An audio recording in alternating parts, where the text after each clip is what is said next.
არა, ნუ ეხა ეს ისინი ძირითადად ქმნიან გარკვეულ ილუზიებს, ხო? გამომდინარე იქიდან, რომ გააწყვეტილი აქვთ მათ რუსეთის იმპერიაში რეინტეგრაცია, რასაც ქვია, ეს ამ მიმართულებით მოძრაობენ, ხო, სისტემის ესე რომ ვთქვათ, იმ ინსტრუქციებით და იმ ალგორითმებით ფორმირება ხდება, ავტორიტარული სისტემა მკვიდრდება, რაც არანაირი შეხება დასავლურ სისტემებთან, არც ამერიკულთან, არც ევროპულთან არ აქვს და ამას აკეთებენ იმისათვის, რომ როდესაც უკვე გადაწყდება ეს რეინტეგრაცია, ხო, ანუ ფორმალიზება ამ რეინტეგრაციის, ყველაფერი მზად იყოს იმისათვის, რომ ეს მაქსიმალურად უმტკივნეულოდ მოხდეს. მათ ეს იმიტაციები, რომ ვითომ რაღაცას ალაგებენ, ჭირდებათ იმიტომ, რომ იციან საზოგადოების განწყობა, ხო? და შესაბამისად ცდილობენ აი ამ რუსეთისკენ მიმავალ გზაზე ამოეფარონ ისევ ევროკავშირის დროშას და ამერიკის დროშას. და რომ უკმაყოფილება, ესე რომ ვთქვათ, არ გაიბეროს ქვეყანაში და ვიზეც მოქმედებს აი ეს პროპაგანდა, ხო, რომ თითქოს ამერიკასთანაც დავალაგებთ იმასთანაც ამასთანაც, მათზე ზემოქმედებისთვის ხდება აი ეს იმიტაციები კიდევ. შირმა ისევ საკუთარი მოქალაქეების. შირმა, რა თქმა უნდა, იმიტომ რომ გააწყვეტილება მათ ფაქტობრივად უკვე მიღებული აქვს, ხო, ეხლა მათ რო რეალურად უნდათ ან ამერიკასთან დაალაგება ან ევროპასთან დაალაგება, ელემენტარულად შეასრულე, ანუ იმ თამაშის წესებით ითამაშებდნენ, რაც იმ სამყაროსთვის არის დამახასიათებელი. და გარდა ამისა კი არა, უბრალოდ ამასთანავე ეხლა დემონიზაცია ხდება, ხო, ყველანაირი ამერიკის, ევროპის და ამ შემდეგ. ნუ ეხლა თეორიულად, რა თქმა უნდა, მათ ურჩევნიათ, რომ მენტალურად, სისტემურად, ესე რომ ვთქვათ, ორგანიზაციულად იყვნენ რუსეთში, ესე რომ ვთქვათ, და მაგრამ მათი კეთილდღეობა იყოს დაცული დასავლეთში, ხო, ეს მათთვის ყველაზე კარგი ვარიანტი იქნებოდა. რუსეთს ამას ცდილობდა, ხო, რომ რუსი ოლიგარქები, რუსი, ესე რომ ვთქვათ, ეგრეთ წოდებული ელიტა ცდილობდა, რომ ერთის მხრივ ემართა ისე, როგორც მართავენ, ყოფილიყო აგრესიული იმპერიული მისწრაფებებით, მაგრამ ამასთანავე მათი შვილები იქ დასავლურ სისტემებში უნდა სწავლობდნენ, უნივერსიტეტებში, უძრავი ქონება უნდა ჰქონდეთ ევროპაში და ამ შემდეგ. ეს იქნებოდა ოპტიმალური ვარიანტი და პრინციპში ამის ჩალენჯს რაღაცნაირად აგრძელებენ, მაგრამ არ ამგონია, რომ ილუზია ჰქონდეთ, რომ გამოვა ესე, რომ შენ ახლა თავი ჰქონდეს ერთ სამყაროში და ტანი ჰქონდეს მეორე სამყაროში. ეს რაღაცა ბუნებაში არ არსებობს რა. თქვენ როგორ ფიქრობთ, აი რაც უფრო მეტად გაგრძელდება ეს პროცესი და დღეს უკვე 150-მე დღეა პროტესტისა, სავარაუდოდ უკმაყოფილება თავად მათ ამ მომრჩეველშიც გაიზრდება, რომ ამ ქაოსს, რომელიც არის ქვეყანაში, ვერ აგვარებს ქართული ოცნება. და სავარაუდოდ ქართული ოცნება თავად იგრძნობს კრიზისსაც, რომელიც ბუნებრივია არსებობს პარტიაში და თუნდაც ეს ბოლო ცვლილებები ამას მეტყველებს. მაქვს ერთი კითხვა, ბატონ გია, კრიზისის მოგვარება, შეიძლება გადაგორება თუ რაღაც გადაჭრა, თქვენი აზრით ქართულ ოცნებას როგორ შეუძლია ან როგორ შეძლებს? ნუ რა არის, იცით, მე არ გავიზიარებდი ხა აი ამ ესე რომ ვთქვათ, ამ მოსაზრებას, რომ რაღაცა განსაკუთრებულ კრიზისში არიან, რომ აი ის არის და რაღაც საკადრო გადაადგილებები ამას უკავშირდება. მე ეს არ ფიქრობ, იმიტომ რომ იგივე პროტესტიც სტაგნაციას განიცდის, ჩვენ ამას ხედავთ, ხო? სტაგნაციას განიცდის, ეს რესურსების და დაღლაზე ომი ხო არ არის, ხო? ანუ არც პიკები ახასიათებს არაფერი. და ამაში მე ვხედავ ყველაზე მეტად ოპოზიციის პრობლემას და რატომ აგიხსნით, იმიტომ რომ ყავს პროტესტის უზარმაზარი არმია, ხო, ხალხი ყავს, მაგრამ ეხლა არ არსებობს ომის მოგება სარდლობის გარეშე. და სარდლობა არ აქვს რა და ვინ უნდა იყოს სარდალი? სარდალი უნდა იყოს პოლიტიკოსი და ეხლა კომენტატორებად იქცენ, აი ხა ჩემ წინას ეხლა არ ვიცი რა გვარი იყო, ლელოს მე არ ვარ საქართველოში უბრალოდ ვერ ვყურებ ტელევიზორს.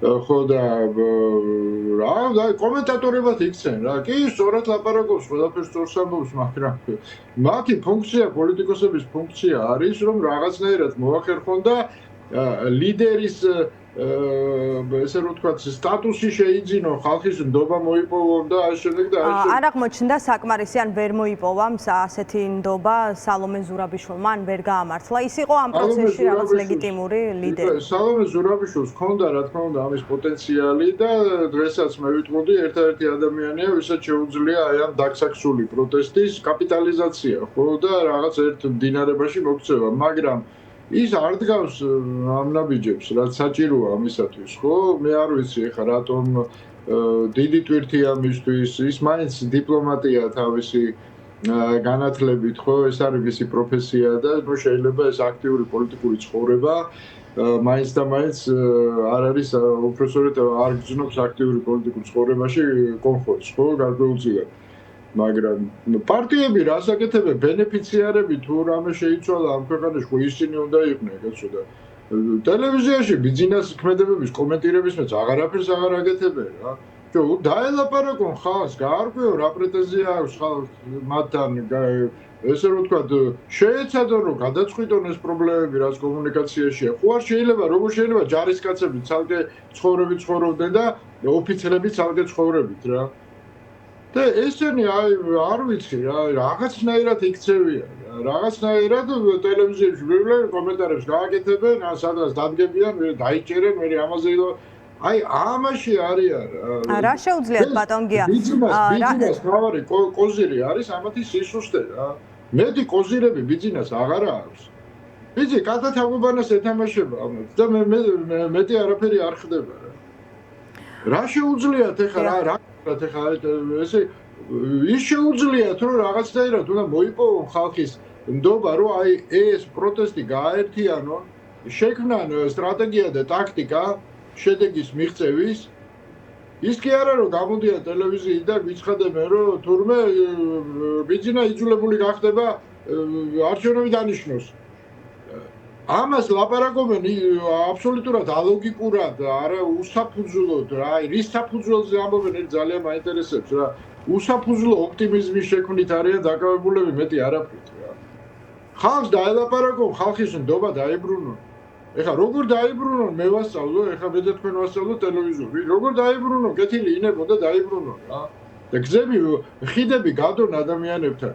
და თუ ისინი თავის სარდლობის ფუნქციას შეასრულებენ, ყველაფერი იქნება კარგად, კაცო. აი ამ უზარმაზარ პროტესტს ვერცერთი ხელისუფლება ვერ გაუძლებს, მაგრამ მხედართ თავის გარეშე არმია ომს ვერ იგებს, არ არსებობს ბუნებაში ესეთი რაღაცა. და მხედართ თავრები, ოფიცრები უარს აცხადებენ თავის ფუნქციის შესრულებაზე. ხონჩით მირთმეული ძალაუფლება უნდათ რა. როცა ამ კითხვას მათთან ვსვამთ, მე გეტყვით რატომ ფიქრობენ რომ ისინი ოცნება გახდება იძულებული ჩაატაროს არჩევნები. მათ რამდენიმე ფაქტორი მოჰყავთ. ერთი ეს არის პროტესტი, რომელიც გრძელდება, ლეგიტიმაცია, რომელიც არ მიუღია, ეკონომიკური მდგომარეობა. ანუ ეს ფაქტორები თქვენთვის არ არის საკმარისი, რაც აიძულებს ოცნებას. არა, ეს არის ფაქტორები რომელიც მათზე არ არის დამოკიდებული, ხო, მათი მიღწევები არ არის, კაცო, ეს არის ობიექტური ფაქტორები, კი ბატონო, არსებობს ეს ფაქტორები. ამათ რა უნდათ ვერ გავიგე, ანუ სხვა ფაქტორებმა იმუშაონ და ამათ მიართვან ძალაუფლება, მერე კაცო, თავისი ფუნქცია არ უნდა შეასრულონ. ანუ, როდესაც მათ ეგიდე რატო იქნება იძულებული, იმიტომ რომ ეს მოხდება და შენ რას აკეთებ? თვითონ რას აკეთებენ, ვერ გავიგე. ანუ თვითონ რა უნდათ, რომ გარე ფაქტორებმა ხელისუფლება აიძულოს რომ ნაბიჯები გაადგეს, მე ამათმა ჩაიბარონ. ხელისუფლება და ამათმა გასწავლონ, მე ჭკუა ეს უნდათ, ვერ გავიგე. არ უნდა მოქმედებდნენ თვითონ თავისი ადგილი ხო უნდა ხო ბენეფიციარები ხო ისინი უნდა იყვნენ გამარჯვების.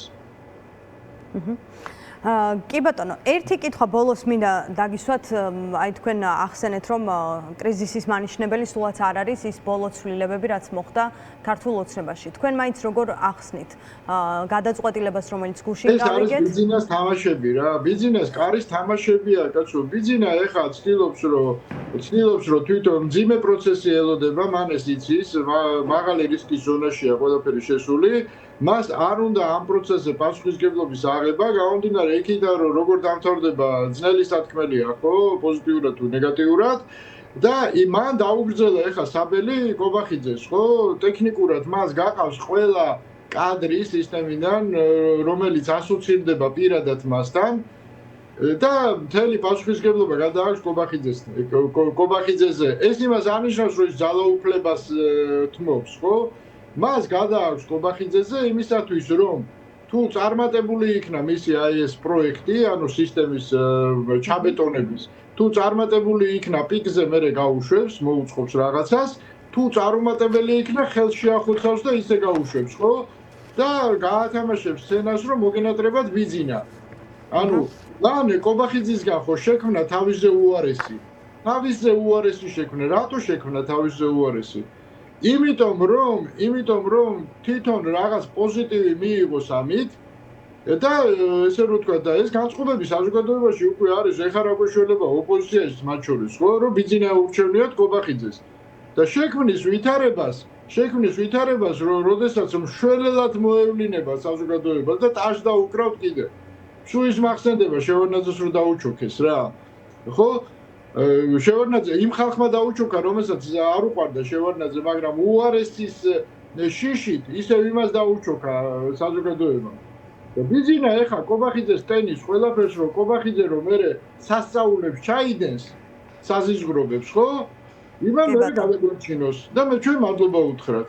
აი ეს არის მისი ამ ლოგიკით შემდეგი გომელაური უნდა იყოს თუ კი ასე უწყებებს შევხედავთ ერთადერთია მე მგონი. კი ბატონო, ლოგიკით, მოვლენების ლოგიკით, რა თქმა უნდა, გომელაურიც უნდა გაიყვანოს. ეხლა ყველას ერთად ვერ გაიყვანდა, გომელაურს კიდე რაღაცები აქვს დასალაგებელი დროებით ჩატოვა სისტემაში.